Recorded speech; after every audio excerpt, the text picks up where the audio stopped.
This is an oral history interview conducted for the Witness to War Serving Nation Project at Nauset Regional High School on Cape Cod, Massachusetts. For the sake of this interview, please state your full name and community in which you now reside. Louis Andujar, Eastham, Massachusetts. Where did you grow up? I grew up in Tenafly, New Jersey. How did you end up on Cape Cod? I ended up on Cape Cod after marrying my wife. We used to come out to Cape Cod a lot on vacations, and we kind of fell in love with Cape Cod, and after retiring we decided to move out here permanently. Did any of your family members serve? If so, what conflicts did they serve in? Yes, I have an uncle that was killed in World War II, and another uncle that served during the war, but was in stateside duty. What was your life like before the war?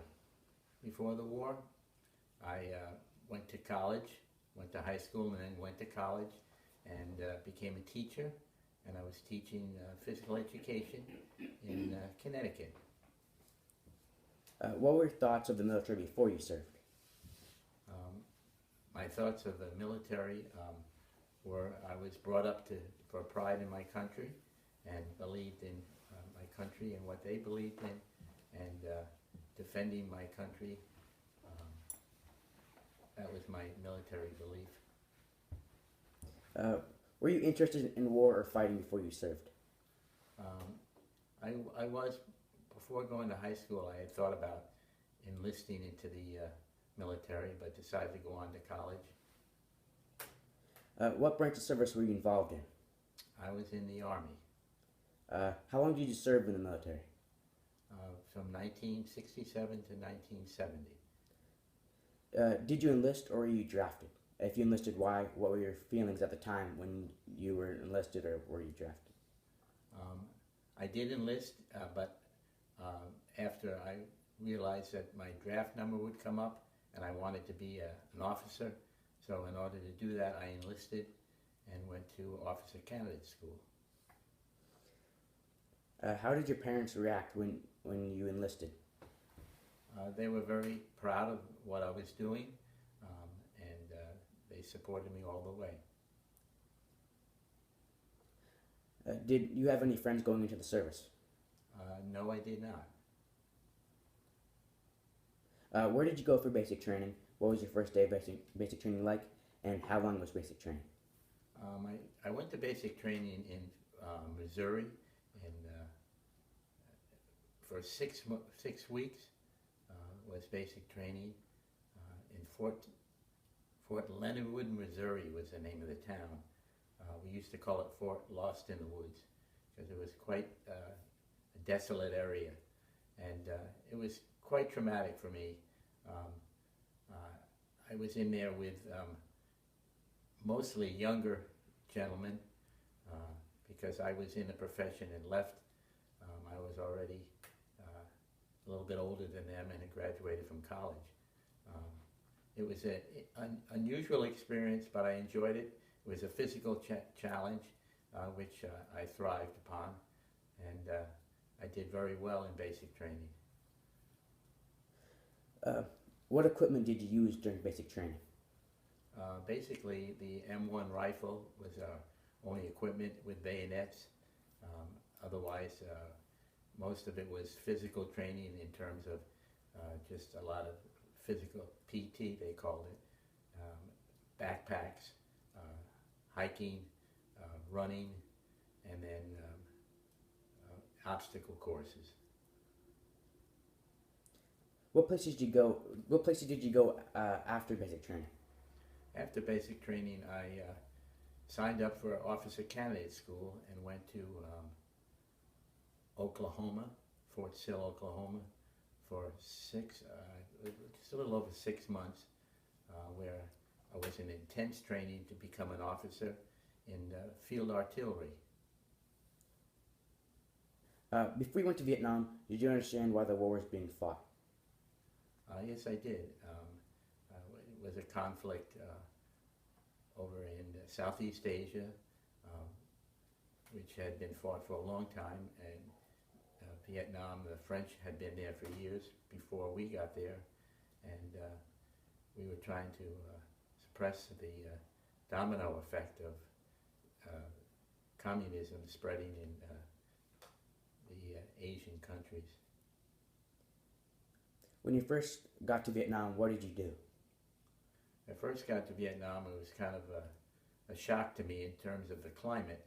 It was, best way to describe it is like a very, very humid, extreme humidity. It was like jumping into a jar of cold cream, we used to say. That's how humid it was. It would take the starch right out of you. We flew into Vietnam with a charter plane, hundreds of us, after flying for about 17 hours cross country and across the Pacific Ocean and the China Sea. We arrived in Vietnam.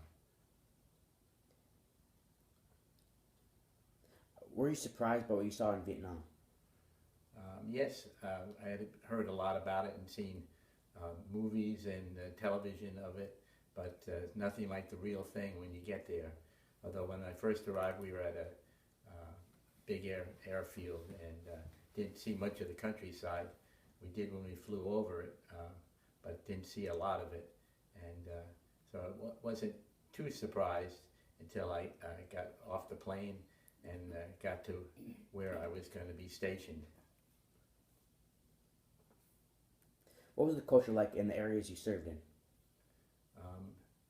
Very rural, a lot of huts, grass huts, where the Vietnamese people, the local people lived.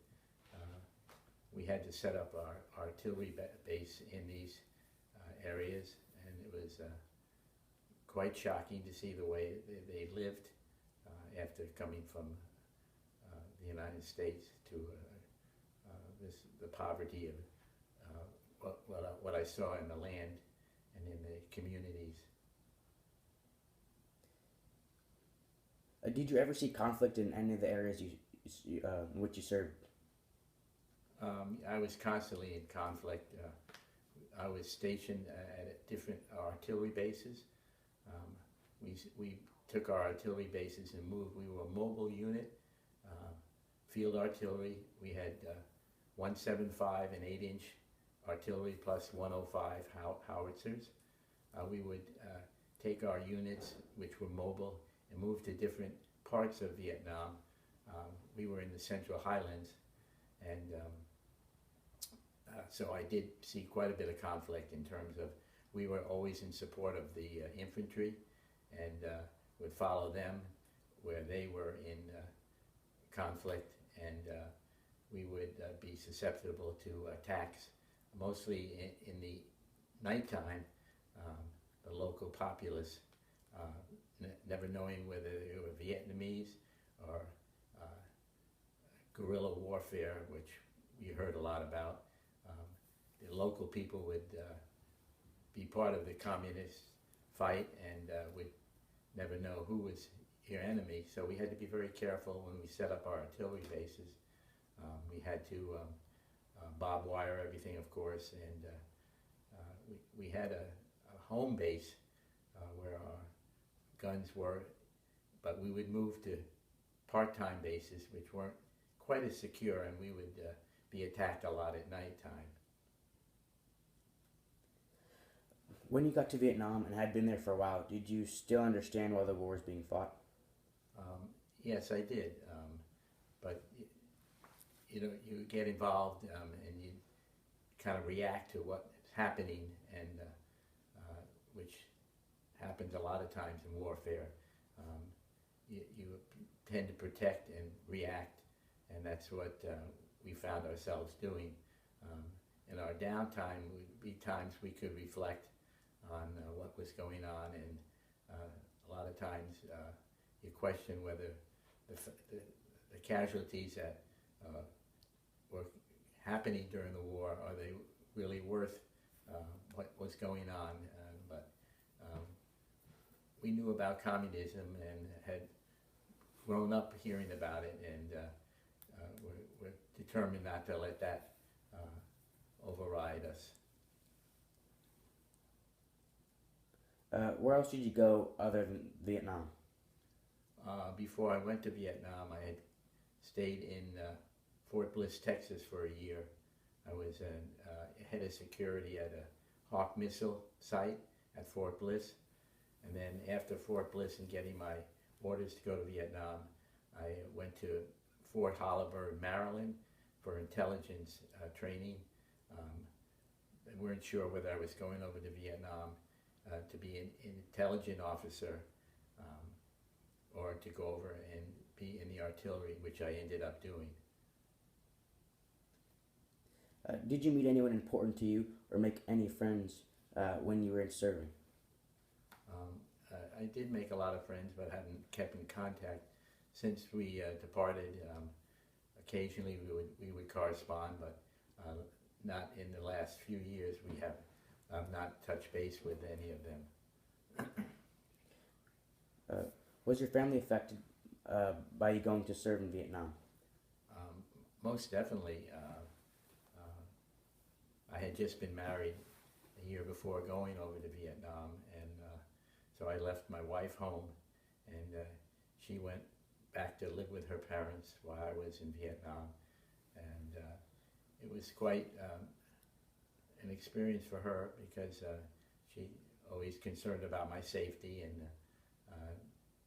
we did correspond, but she was very concerned, as were my parents and my brother and my sister and the rest of our family.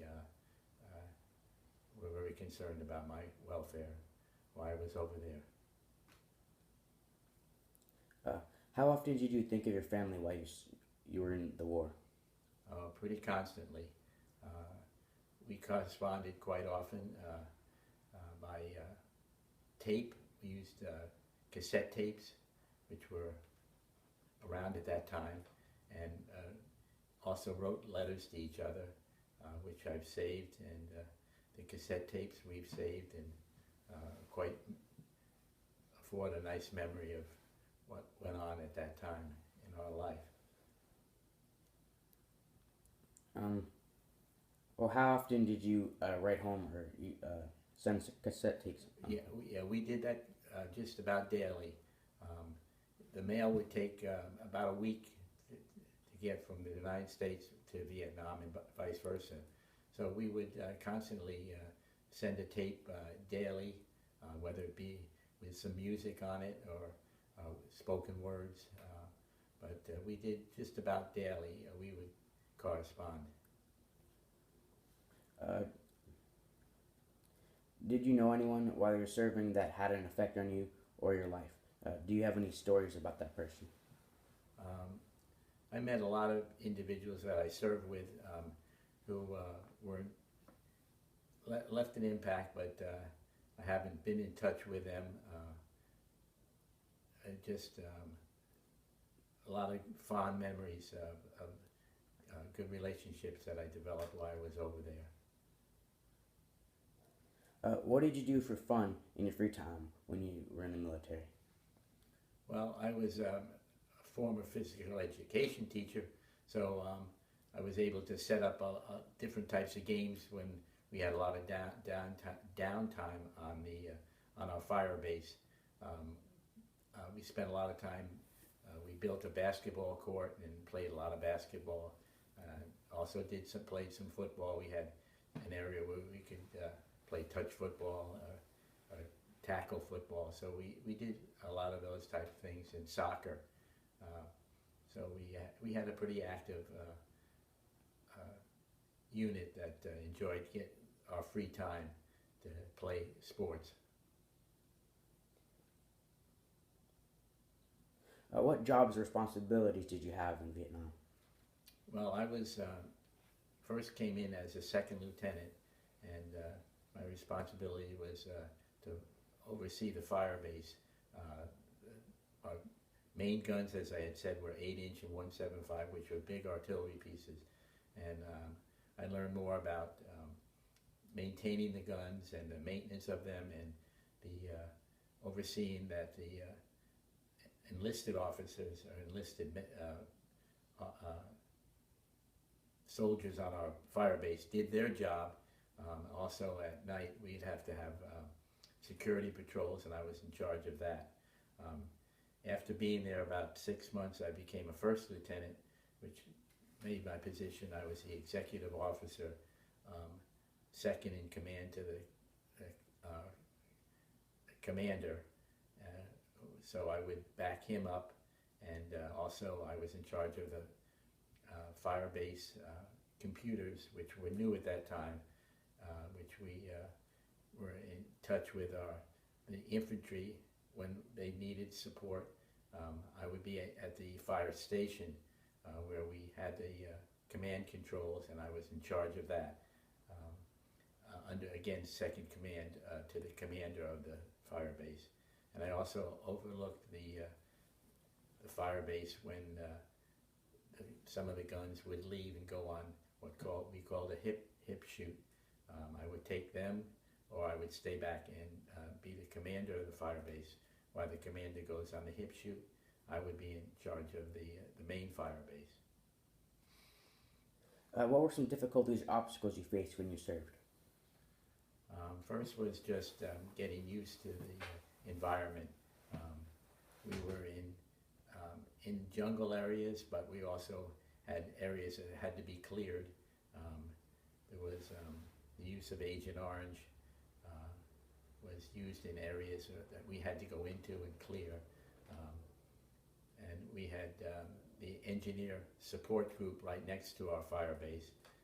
So getting used to them, and mostly getting used to sleepless nights because of being attacked by the Viet Cong was probably the hardest thing, getting used to several sleepless nights and being on patrol at night, being sure that our security guards stayed awake. That was difficult for them. They were on fire shoots all day long, and then had to stand security guard. So keeping them awake and being sure that they did their job was probably the hardest thing that I had to get used to. What parts of Vietnam did you see? I was basically in the Central Highlands. As I said, we moved around in support of the infantry. The Central Highlands was a mountainous area. We were near the city of Dalat, which was a beautiful mountain resort. And it was a place that they used for R&R for soldiers. I also got involved with going out to the coast by Nha Trang. So I went there, in fact, on my own R&R one time, which was on the South China Sea, which was really nice. Again, being there, you wouldn't think that a war was going on, but it was a kind of a place to regroup yourself and before you went back into the combat, which was going on all the time. So that was my R&R. Well, what was the most beautiful area in Vietnam? Can you describe it? Well, I would say that Dalat in the Central Highlands was the prettiest area, and beautiful mountain area. A lot of old buildings that had been there for years. Some of them showed the damage of the war, but otherwise there were some beautiful buildings. And it was just a mountainous treed area with evergreen trees, a lot different than the jungle which we saw down below in the lowlands. So I would say that was the most beautiful part of Vietnam. Did you meet any locals throughout the service? Local people, yes, who were like in charge of their small hamlets. They would be like the governor, or which we'd have here in this state. They'd have political people in positions, and I did meet them on occasion when we set up near their small hamlet, we called it, a small town. We would meet the local officials, um, and they were very happy to have us near them to help support and protect them. Um, so that's how I got to meet the local officials. Did you receive any medals or awards for your service? I did. I received several medals. Um,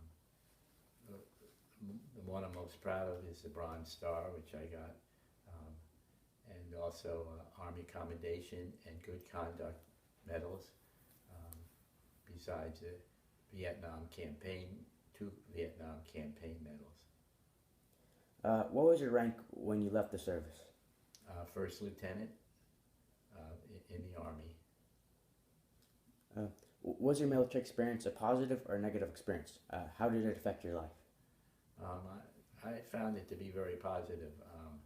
I found that I became more organized in my life, and going through the military and having the experience of being in a combat situation, I just feel that more precious that life is,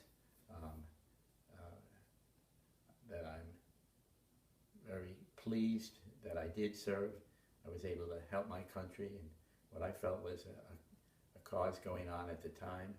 I was brought up with the pride in supporting your country, and I feel I did what I was called to do, and I came home and was kind of disappointed in the reception I got when I came home, but understood that not everyone felt about the conflict in Vietnam the way that I did, and but I have found the military to be a very good experience for me overall, and found that I grew up a lot because of my time in the service. Did the military change you as a person? Yeah, I'm sure it did. As I said, I found I was very organized is the best way I can say is that I learned to organize myself and be pleased that I was able to do what I was called to do in the military, and found that every day is very precious to me now, because of what I experienced in Vietnam. What did you want to do when you got home from the war? I wanted to go back to teaching. I enjoyed that very much, and I did go right back into teaching. I found that that's my calling, was to work in schools with children, and also to coach sports, which I have done up to my retirement. What had changed when you got home? What had changed? I think more than anything was the attitude of the general public towards the Vietnam War. They weren't very supportive, and the war was winding down, and I think people were glad that that was happening. But again, I have no regrets that I did go over and serve and help my country as to what I believed and we believed in. How did your parents react when you came home? Oh, they were very happy and pleased that I came home, and that I had served my country, and they were more than glad to see me home. Would you ever visit the areas you served in? No, I really have no interest to go back, and it was a sad time in that I had to leave my family, and a lot of times conflict that we were attacked.